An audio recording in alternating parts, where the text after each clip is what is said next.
এমপিদের স্বজন হবেন তাদের স্ত্রী ও সন্তান, ওবায়দুল কাদেরের ব্যাখ্যা। তাপপ্রবাহ থাকবে আরো দুদিন, জলবায়ু পরিবর্তনের বিরূপ প্রভাব পড়বে কৃষিতে, শঙ্কা বিশেষজ্ঞদের। জয়দেবপুরে তেলবাহী ট্রেনে টাঙ্গাইল কমিউটারের ধাক্কা, স্টেশন মাস্টার সহ ৩ জন বরখাস্ত। Sponsored by Walton Non-Stop Millionaire Offer, RR Kabel and Online Properties Limited.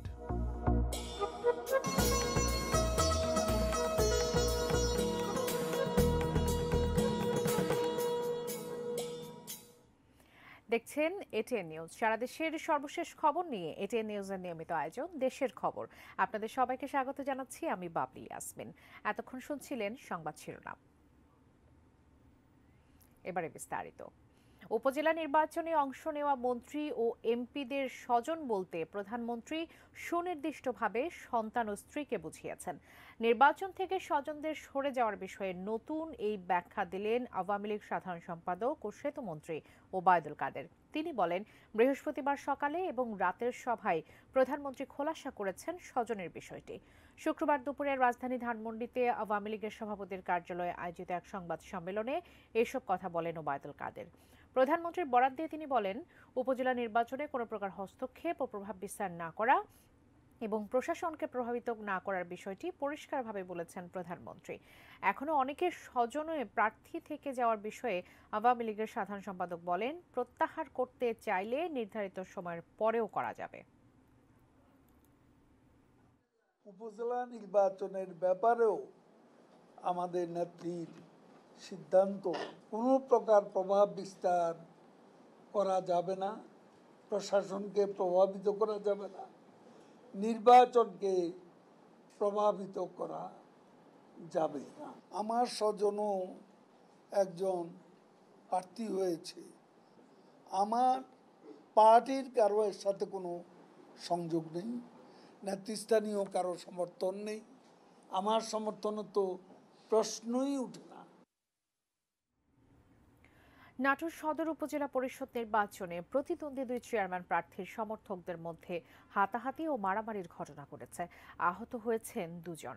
দুপুরে জংলি বাজারে চেয়ারম্যান পদপ্রার্থী শরীফুল ইসলাম রমজানের সমর্থক আলাউদ্দিনের ছেলে আসগর আলী প্রচারণা চালাচ্ছিলেন।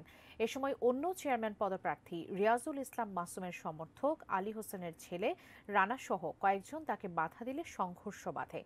খবর পেয়ে পুলিশ পরিস্থিতি নিয়ন্ত্রণে আনে। আহত রানা ও আসগরকে হাসপাতালে ভর্তি করা হয়েছে। অভিযোগ পেলে তদন্ত সাপেক্ষে ব্যবস্থা নেওয়ার কথা জানিয়েছে পুলিশ।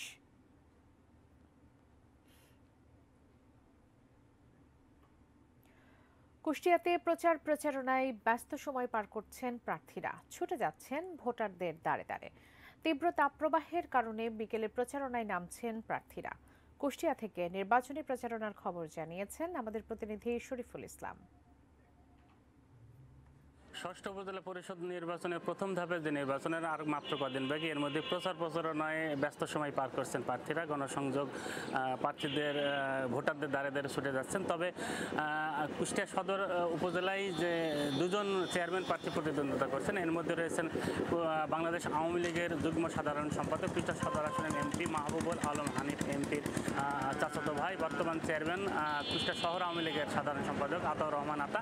তার সাথে প্রতিদ্বন্দ্বিতা করছেন বাংলাদেশ জনতা ফ্রন্টের চেয়ারম্যান আবু আহাদ আল মামুন। এই সদর উপজেলায় আরো 2 জন ভাইস চেয়ারম্যান প্রার্থী আছেন, তারা একজন স্বেচ্ছাসেবক লীগ এবং যুবলীগের আবু তৈয়ব বাদশাহ এবং স্বেচ্ছাসেবক লীগ জাকির হোসেন। পাশাপাশি খুকসা উপজেলা পরিষদের নির্বাচন হবে, সেখানেও চেয়ারম্যান পদে 6 জন প্রার্থী প্রতিদ্বন্দ্বিতা করছেন, ভাইস চেয়ারম্যান 8 জন এবং মহিলা ভাইস চেয়ারম্যান 3 জন। সেই উপজেলায় এক ধরনের প্রচারণায় সরগরম রয়েছে, প্রার্থীদের মধ্যে প্রতিদ্বন্দ্বিতা রয়েছে, ভোটাররাও কিছুটা সাড়া পাচ্ছে। তবে সদর উপজেলার ক্ষেত্রে ভোটারদের আগ্রহটা একটু কম লক্ষ্য করা গেছে। তারপরেও নিজেকে বিজয়ী করার ক্ষেত্রে আওয়ামী লীগের যুগ্ম সাধারণ সম্পাদক মাহবুবুল্লাহ হানিফের যে চাচা ভাই সদস্য উপজেলা চেয়ারম্যান আতাউর রহমান আতা জেলা আওয়ামী লীগ নেতৃবৃন্দদের সাথে নিয়ে প্রচারণার গণসংযোগ চালিয়ে যাচ্ছেন। তো এই ছিল কুষ্টিয়া সদর উপজেলা এবং খুকসা উপজেলা পরিষদ নির্বাচনের প্রথম ধাপের নির্বাচনের প্রচারণার সর্বশেষ খবর।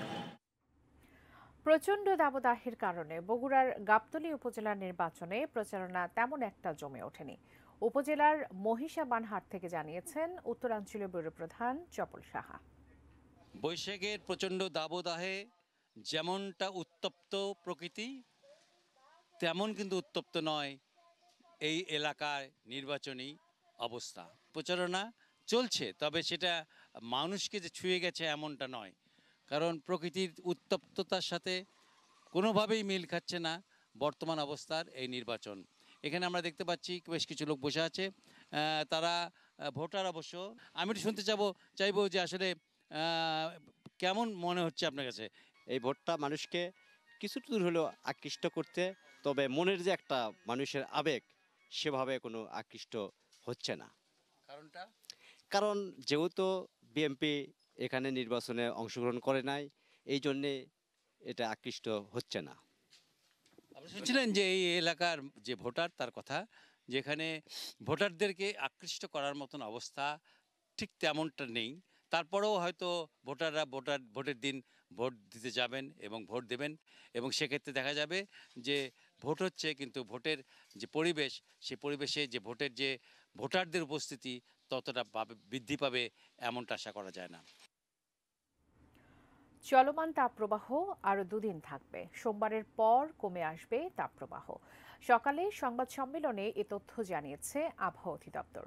আবহাওয়াবিদ খন্দকার হাফিজুর রহমান বলেন, মে মাসে স্বাভাবিক বৃষ্টির সম্ভাবনা রয়েছে। বৃহস্পতিবার রাতে ঢাকায় বৃষ্টির রেকর্ড হয়েছে 10 মিলিমিটার। দেশের সর্বোচ্চ বৃষ্টিপাত ছিল রাঙামাটিতে 67 মিলিমিটার।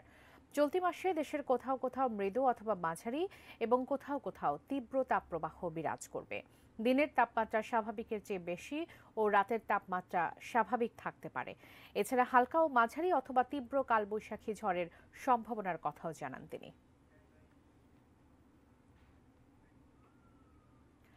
ক্রমবর্ধমান তাপপ্রবাহ বড় পরিবর্তন আনতে পারে দেশের ফসল উৎপাদনে। বিশেষজ্ঞদের মতে শীত এবং গ্রীষ্মের মধ্যকার তাপমাত্রার বড় পার্থক্য কমিয়ে আনতে পারে ফসলের সার্বিক উৎপাদনও। ফেরদৌস রহমানের রিপোর্ট। এবছর শীত মৌসুমে দেশের সর্বনিম্ন তাপমাত্রা রেকর্ড করা হয়েছিল 5.8 ডিগ্রি সেলসিয়াস। গ্রীষ্মে এসে তা প্রায় 44 ডিগ্রি সেলসিয়াস। শীত ও গ্রীষ্মের মধ্যে তাপমাত্রার এই বড় তারতম্য বেশ ভোগান্তিতে ফেলছে জীবনযাত্রাকে। বিশেষজ্ঞদের মতে তাপমাত্রার এই পার্থক্য বিশ্ব জলবায়ু পরিবর্তনের সরাসরি প্রভাব, যার শুরুটা হয়েছে অনেক আগেই। এখন সেটা অনুভূত হতে শুরু করেছে জোরে সোরে। এই বছর এবং গত বছর যে বিশ্বের যে তাপমাত্রা, এটার উপর একটা প্রভাব ছিল, শক্তিশালী এল নিনোর প্রভাব ছিল। এই বছর যে বর্ষাকাল, সেই বর্ষাকালে বৃষ্টি বেশি হতে পারে, যেহেতু লা নিনা পেজে যাচ্ছে, এবং সে কারণে কিন্তু আমাদের মতো ভাটির দেশে বন্যা হওয়ার আশঙ্কা রয়েছে। তীব্র দাবদাহের প্রভাব এখানেই থেমে থাকবে না। আসছে বছরগুলোতে এটি আরও চরম আকার ধারণ করতে পারে। মানুষ হয়তো খাপ খাইয়ে নেবে, তবে প্রভাবটা সরাসরি যাবে ফসলের উপর দিয়ে। জলবায়ু পরিবর্তনের প্রভাব সবচেয়ে বেশি পড়ে কৃষিতে, কারণ তার অ্যাডাপটিভ ক্যাপাসিটি অনেক কম আছে। তো এইটা করতে গেলে যেটা করতে হবে আমাদের, এই যে আমরা যে প্রজেকশন সিনারিও ডেভেলপ করলাম, 50 বছর পরে কি হবে, 25 বছর পরে কি হবে, কতটুকু বাড়বে, এইটাকে মাথায় রেখে আমাদের যে কৃষি বিজ্ঞানীরা আছেন, ওনারা ওই ধরনের সহনশীল জাত উদ্ভাবন করবেন। 35 ডিগ্রি সেলসিয়াসের বেশি তাপমাত্রা ধানের জন্য অসহনীয়। তবে ধান গবেষকরা অবশ্য বলছেন, চলমান বোরো মৌসুমেই এর প্রভাব এবার পড়ছে না। হাওরের 81% ধান হারভেস্ট হয়ে গেছে, আদার দেন হাওর। এখানে প্রায় আপনার 21% ক্রপ আমাদের হারভেস্ট হয়ে গেছে। 46% ধান আপনার ফ্লাওয়ারিং থেকে আপনার এই শক্ত দানা গঠন অবস্থা পর্যন্ত বিরাজমান। এই ধানটা একটু নিয়ে আমরা চিন্তা করছি, কিন্তু আপনার যদি আমাদের কৃষকরা 2 থেকে 3 ইঞ্চি পানি তারা ধরে রাখেন, আশা করতেছি ইনশাল্লাহ আমরা এখানেও কোনো সমস্যা হবে না, আমরা একটা ভালো হারভেস্ট এখানেও করতে পারব। তবে এভাবে তাপমাত্রা বৃদ্ধি ভবিষ্যতে যে প্রভাব ফেলবে না তা নয়, সে লক্ষ্যে কাজও শুরু করেছেন বিজ্ঞানীরা। বিপুল জনসংখ্যার এই দেশে তাদের প্রধান চ্যালেঞ্জ লক্ষ্যমাত্রা ধরে রাখা। এখন আমরা হিটকে ফোকাস করে ভ্যারাইটি ডেভেলপ করছি, তার ফোকাসই হচ্ছে হিট। ফলন একটু কম হবে, স্বাভাবিকভাবে আপনাকে কিছু না কিছুর সাথে স্যাক্রিফাইস করতেই হবে। রাইসের যে লক্ষ্যমাত্রা, আমাদের যে টার্গেট, আমরা সেটা ভ্যারাইটি দিয়ে হোক, সেটা ম্যানেজমেন্ট দিয়ে হোক, আমরা ইনশাল্লাহ সেটা মোকাবেলা করব। এখন সময়টা তাই শুধু খাপ খাইয়ে নেওয়ার নয়, জলবায়ু পরিবর্তনের প্রভাবকে রুখে দিতে প্রয়োজনীয় ব্যবস্থাও নিতে হবে। Ferdous Rahman, ATN news, Dhaka. গাজীপুরের জয়দেবপুর স্টেশনে দুই ট্রেনের মুখোমুখি সংঘর্ষের ঘটনায় জয়দেবপুর রেলওয়ে জংশনের আবগন্থি স্টেশন মাস্টার মোহাম্মদ হাশিম সহ ৩ জনকে বরখাস্ত করেছে রেলওয়ে কর্তৃপক্ষ। এর আগে সকালে জয়দেবপুর স্টেশনে একটি তেলবাহী ট্রেনে টাঙ্গাইল কমিউটার ট্রেনের ধাক্কায় দুই ট্রেনেরই চালক সহ ৩ জন আহত হন। প্রায় ৪ ঘন্টা বন্ধ থাকার পর একটি লাইন দিয়ে ট্রেন চলাচল শুরু হয়। প্রত্যক্ষদর্শীরা জানান, বেলা ১১টার দিকে টাঙ্গাইল কমিউটার উত্তরবঙ্গ থেকে ঢাকা আসছিল। তেলবাহী ট্রেনটি ছিল ঢাকা থেকে ছেড়ে আসা। জয়দেবপুর স্টেশনের আউটার সিগন্যালে যাত্রীবাহী ট্রেনটি ভুল লাইনে ঢুকে তেলবাহী ট্রেনটিকে ধাক্কা দেয়। এতে যাত্রীবাহী ট্রেনটির ৪টি ও তেলবাহী ট্রেনের ৫টি বগি লাইনচ্যুত হয়ে যায়। দুর্ঘটনার তদন্তে জেলা প্রশাসনের পক্ষ থেকে ৩ সদস্যের কমিটি গঠন করা হয়েছে।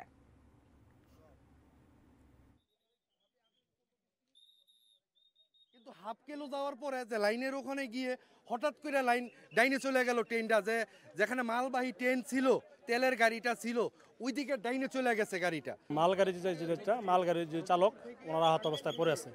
তখন আমরা এলাকার যারা যুবক আছে সাথে নিয়ে উদ্ধার করলাম। উদ্ধার করে আমরা দুজনকে মেডিকেলে পাঠাইছি। প্রাথমিকভাবে মনে হচ্ছে যে সিগন্যালিংয়ের কোনো ভুলের কারণে হতে পারে, যেহেতু যাত্রী ছিল না, ট্রেনটি যাচ্ছিল ব্যাক করতেছিল, আর একটি মালগাড়ি এখানে আগে থেকে দাঁড়ানো ছিল, হয়তো কোনো ধরনের সংকেতের ভুলের কারণে হতে পারে। একটা বিরতি নিচ্ছি, ফিরে এসে অন্যান্য খবরের সঙ্গে আলোচনা থাকছে। ঠাকুরগাঁওয়ে কদর বাড়ছে হাত পাখার।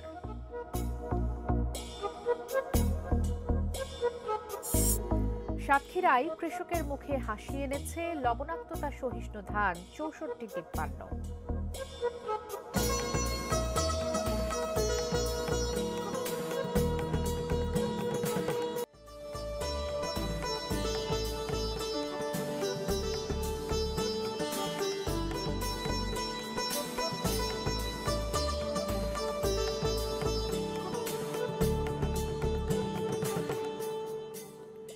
বিরতির পর আবারও স্বাগত, দেখছেন দেশের খবর।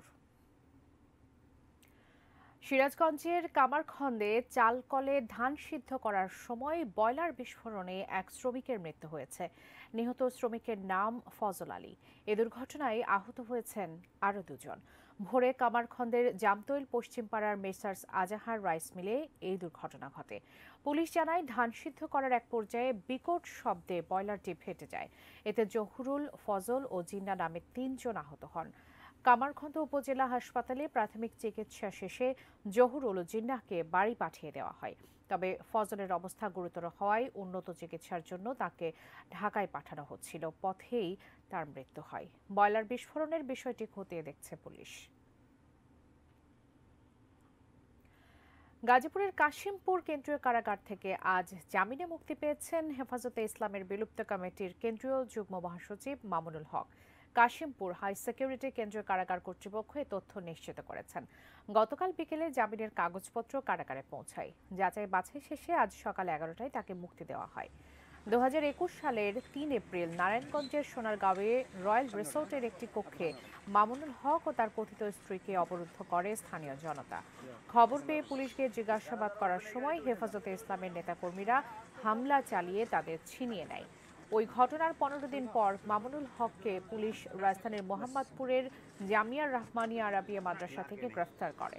এরপর একাধিক মামলায় তিনি কাশিমপুর কারাগারে বন্দী ছিলেন।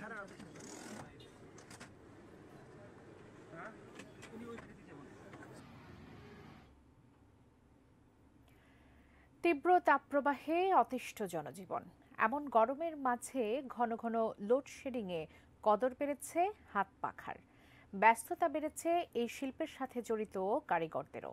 ঠাকুরগাঁও প্রতিনিধি এম এ সামাদ তুলে ধরেছেন সদর উপজেলার হাতপাখার গ্রাম লস্করার কথা।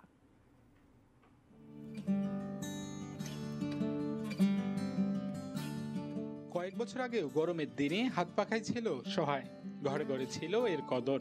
এখন বৈদ্যুতিক পাখা আর এয়ার কন্ডিশনের দাপটে কমেছে হাত পাখার ব্যবহার। তবে এবারে টানা তাপপ্রবাহ আর ঘন ঘন লোডশেডিং এ চাহিদা বেড়েছে হাতে তৈরি পাখার। ব্যস্ততা বেড়েছে ঠাকুরগাঁও জেলার কারুশিল্পীদের। ঠাকুরগাঁওয়ের সদর উপজেলার গড়িয়া ইউনিয়নের লস্করা গ্রামটি হাতপাখার গ্রাম বলে পরিচিত। গ্রামের প্রতিটি বাড়ির ছোট বড় সকলেই এ পেশার সাথে জড়িত। লস্করা গ্রামে এখন হাতপাখা তৈরির মহাকর্মযোগ্য। কেউ বাঁশ আনছেন, কেউ বুনছেন, কেউ করছেন রং, আর নারীরা তাতে ফুটিয়ে তুলছেন বাহারি রকমের ডিজাইন। তাল পাখা, বাঁশের পাখা ও সুতার পাখা তৈরি করেন তারা। এলাম 25 টাকা 30 টাকা বুড়া পাতি ওঠায় মহ বানা বেড়া নাগাই, খাঁটি নাগাই, বিনি নাগাই, পাতি ওঠাই, তারপরে পাখা গড়াই। ছোট ছোট বাচ্চারাও বানাইতে শিখাইছি এবং কি শিখছে তারা। এটা একটা পাখা ওরা বানায় দেয়। পরিবারে কিছুটা উন্নতি আসতেছে এবং বাবা মার সহযোগিতা হচ্ছে, এতে করে আমাদের কিছু পকেট খরচও হয়। হিন্দু মুসলমান আমরা সবাই মিলে পাখা বানাই বিক্রি করি, এটাই আমাদের কাজ। হাত পাখা তৈরি করে স্বাবলম্বী গ্রামটির অধিকাংশ পরিবার। বাড়ির কাজের পাশাপাশি হাত পাখা তৈরি করে থাকেন গ্রামের নারীরা। স্কুলের অবসরে শিশু কিশোররাও কাজ করে, বাজারে নিয়ে বিক্রি করেন পুরুষরা। পাইকারি দরে একটি পাখা বিক্রি হয় 25 থেকে 30 টাকায়। গরমের দিনে অল্প দামের এই পাখাতেই গ্রামীণ মানুষের আস্থা। কারেন্টও থাকে না, কারেন্টের ডিস্টার্ব করতেছে, হাত পাখার খুব প্রয়োজন। এখন কারেন্ট আছে দেখে কম করি, কারেন্ট চলে গেলে হাত পাখারই দরকার। তবে বাঁশ, সুতাসহ প্রয়োজনীয় উপকরণে দাম বেড়ে যাওয়ায় তেমন লাভের মুখ দেখছে না পরিবারগুলো। এই শিল্পকে ধরে রাখতে সহযোগিতার আশ্বাস দিচ্ছে উপজেলা প্রশাসন। বিভিন্ন ব্যাংকের সঙ্গে তাদেরকে আমরা একটা লিঙ্ক আপ করিয়ে দিব, যাতে তারা তাদের এই পেশাটাকে আরো ভালোভাবে একটু এক্সপান্ড করতে পারে, তাদের ভাগ্য উন্নয়নের জন্য সহায়তা হয়, সেভাবে আমরা কাজ করব। স্বল্প সুদের ঋণ আর সরকারি পৃষ্ঠপোষকতা নিয়ে এই শিল্পকে আরো গতিশীল করতে চান কারুশিল্পীরা। MS Ahmed, ATN news, Thakurgaon. সাতক্ষীরায় লবণাক্ততা সহিষ্ণু বোরো ধান 6453 চাষে ব্যাপক সফলতা মিলেছে। পাতাপোড়া রোগ প্রতিরোধী বোরো ধানের এই জাত উপকূলের কৃষিতে এনেছে নতুন সম্ভাবনা। উচ্চ ফলনশীল এই ধান আবাদে আগ্রহী কৃষকের সংখ্যাও বাড়ছে। সাতক্ষীরা প্রতিনিধি MA কামরুজ্জামানের তথ্য ছবিতে থাকছে ডেস্ক রিপোর্ট। সাতক্ষীরার দেবহাটা উপজেলায় নতুন জাতের বোরো ধানের মাঠে এখন কৃষকের তৃপ্তির হাসি। নতুন এই জাতের নাম বোরো ধান 6453। প্রচন্ড গরমেও কৃষকরা এখন ব্যস্ত ধান কাটা ও মাড়াইয়ে।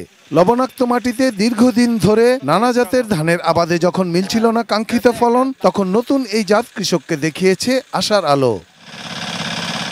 জলবায়ু পরিবর্তনের সাথে পাল্লা দিয়ে সাতক্ষীরায় মাটির লবণাক্ততাও বাড়ছে। হচ্ছে মাটির শ্রেণী পরিবর্তন। কৃষি গবেষকরাও এ পরিবর্তনের সাথে তাল মিলিয়ে আবিষ্কার করছেন ধানের নতুন নতুন জাত। সেই ধারাবাহিকতায় এবার তারা এনেছেন লবণাক্ততা সহিষ্ণু বোরো ধান 6453। সফলতাও এসেছে তাতে। বিঘা প্রতি ফলন আসছে 27 থেকে 33 মন। তার উপর বিধ্বংসী পাতা পোড়া সহ বিভিন্ন রোগ প্রতিরোধ ক্ষমতা সম্পন্ন এই ধান। এই ধানটার গাঁথনি খুবই ঘন এবং দানাটা খুবই পুষ্ট, এবং এই ধানটায় একটা শীষে 350 পরিমাণ ধান হয়েছে। বিঘা প্রতি 33 মন তো অবশ্যই পাবো, এর থেকে আরো বেশি হবে। আগামী মৌসুমে এই ধানটাই করব। কৃষি কর্মকর্তারা জানালেন, নতুন এই ধানের ফলন অতীতের যে কোনো জাতের চেয়ে হেক্টরে অন্তত 2 টন বেশি। কৃষকরা তাই এই জাতের ধান চাষে আগ্রহী হয়ে উঠেছেন। এই 6453 জাতের ধান এই অঞ্চলের জন্য একটা সঠিক একটা জাত। এটা হলো পাতা পোড়া রোগ প্রতিরোধী একটা ভ্যারাইটি, মধ্যম চিকন জাতের ধান। কৃষক যদি এই প্রত্যাশা অনুযায়ী যদি ফলন পেয়ে থাকে, তাহলে কৃষক লাভবান হবে বলে আমরা আশা করি, এবং আগামীতে এই মাঠে এই জাতের আরও সম্প্রসারণ হবে। ধানের সর্বাধিক উৎপাদনের মৌসুম বোরো। দেশের মোট ধান উৎপাদনের 58% আসে এই মৌসুমে। উপকূলীয় জেলাগুলোতে লবণাক্ততা সহিষ্ণু উচ্চ ফলনশীল বোরো ধান 6453 খুলে দিতে পারে সম্ভাবনার নতুন দিগন্ত। Shahidul Rana, desk report, ATN news. দেশের খবর শেষ করার আগে শিরোনামগুলো জানিয়ে দিব আরো একবার।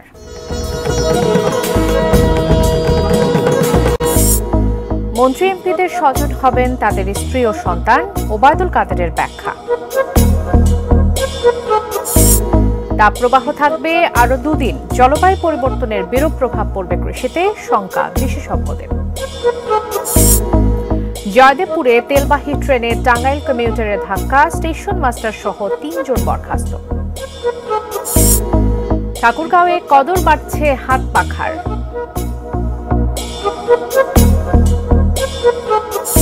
সাতক্ষীরায় কৃষকের মুখে হাসি এনেছে লবণাক্ততা সহিষ্ণু ধান 6453। Sponsored by Walton Non-Stop Millionaire Offer, RR Kabel and Online Properties Limited. দেশের খবর আজ এ পর্যন্তই। কাল আবারও দেখা হবে একই সময়। সে পর্যন্ত সঙ্গে থাকুন, দেখতে থাকুন এটিএন নিউজ।